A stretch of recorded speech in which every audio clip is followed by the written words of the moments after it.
Assalamualaikum warahmatullahi wabarakatuh. Perkenalkan, nama saya Ade Ayu Apriyani, NIM C0C020011. Baiklah, di sini saya akan menjelaskan materi dari Islam dan Syariah Islam. Dosen pengampu Bapak Wirmi Eka Putra, SE MSI. Makna Islam. Dari sisi bahasa, kata Islam berasal dari kata aslama, yuslimu, islaman yang artinya tunduk dan patuh. Jadi, seorang yang tunduk dan patuh kepada kepala negara secara bahasa bisa dikatakan aslama li rais ad-daulah. Inilah makna generik atau makna bahasa dari kata Islam. Akan tetapi, makna Islam itu sendiri secara terminologi tidak bisa dikatakan sekedar tunduk dan patuh saja. Dia sudah menjadi istilah khusus dalam khasanah kosakata dasar Islam atau basic vocabulary of Islam. Islam adalah bahwasannya engkau bersaksi bahwa sesungguhnya tiada Tuhan selain Allah dan bahwa sesungguhnya Muhammad adalah utusan Allah. Engkau menegakkan sholat, menunaikan zakat, melaksanakan saum Ramadan, dan menunaikan ibadah haji ke Baitullah jika engkau berkemampuan melaksanakannya. Adapun dasar-dasar ajaran Islam. Yang pertama yaitu akidah. Kata akidah berasal dari bahasa Arab atau akad yang berarti ikatan.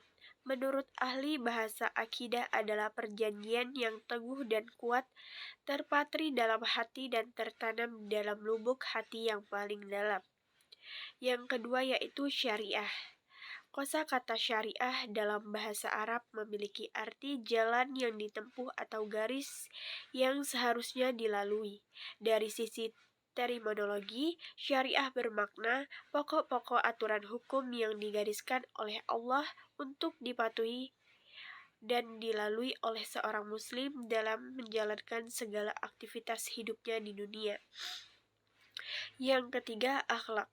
Akhlak sering juga disebut sebagai ihsan dari kata Arab atau hasan, yang berarti baik. Definisi telah engkau melihatnya sendiri, kalaupun engkau tidak melihatnya, maka ia melihatmu. Adapun hukum Islam, yang pertama wajib adalah sesuatu perbuatan yang apabila dikerjakan akan mendapat pahala dan apabila ditinggalkan akan mendapat dosa. Yang kedua sunnah ialah perbuatan yang apabila dikerjakan akan mendapatkan pahala dan apabila ditinggalkan, orang yang meninggalkan tidak mendapatkan dosa. Yang ketiga ialah haram. Ialah perbuatan yang apabila ditinggalkan akan mendapatkan pahala dan apabila dikerjakan, orang yang mengerjakan akan mendapat dosa. Yang keempat, makruh. Ialah perbuatan yang apabila ditinggalkan akan mendapatkan pahala dan apabila dikerjakan tidak mendapat dosa. Yang kelima, mubah. Ialah sesuatu perbuatan yang apabila dikerjakan tidak mendapatkan pahala dan apabila ditinggalkan tidak mendapatkan dosa. Selanjutnya yaitu ada sasaran hukum Islam. Penyucian jiwa.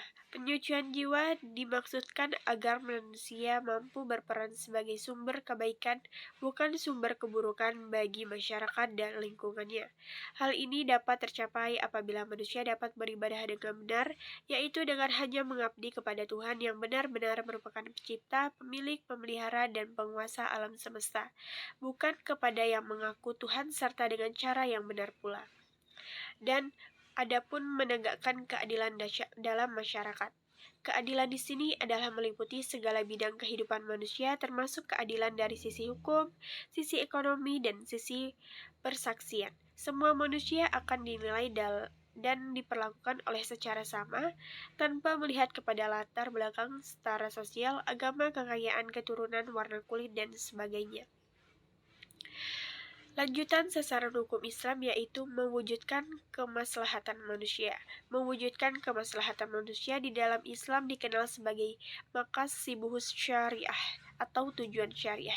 Dari segi bahasa, Maqasid syariah berarti maksud dan tujuan adalah hukum Islam, yaitu untuk kebaikan kesejahteraan maslahah atau umat manusia di dunia dan di akhirat.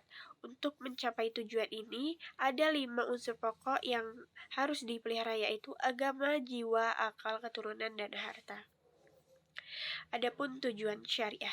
Secara umum, maksud dan tujuan ditentukan syariat Islam adalah untuk mendatangkan kemaslahatan dan sekaligus menolak kemudaratan dalam kehidupan umat manusia. Konsep ini dikenal dengan maqasid syariah.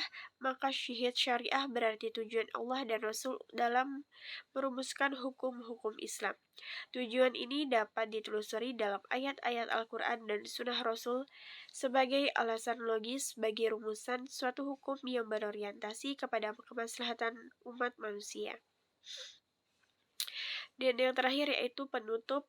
Ada kesimpulan, syariat Islam memberikan tuntunan hidup khususnya pada umat Islam dan umumnya pada seluruh umat manusia untuk mencapai kebahagiaan dunia akhirat. Muamalah dalam syariah Islam bersifat fleksibel, tidak kaku. Dengan demikian, syariat Islam dapat diteruskan-meneruskan memberikan dasar spiritual bagi umat Islam dalam menyongsong setiap perubahan yang terjadi di masyarakat dalam semua aspek kehidupan. Dan sarannya yaitu, demikianlah makalah ini kami buat. Tentunya masih banyak kekurangan dan kesalahan. Untuk itu kami mengharapkan kritik dan saran dan sifatnya yang membangun bagi para pembacanya bagi kemampuan makalah ini. Dan terima kasih, saya akhiri. Wassalamualaikum warahmatullahi wabarakatuh.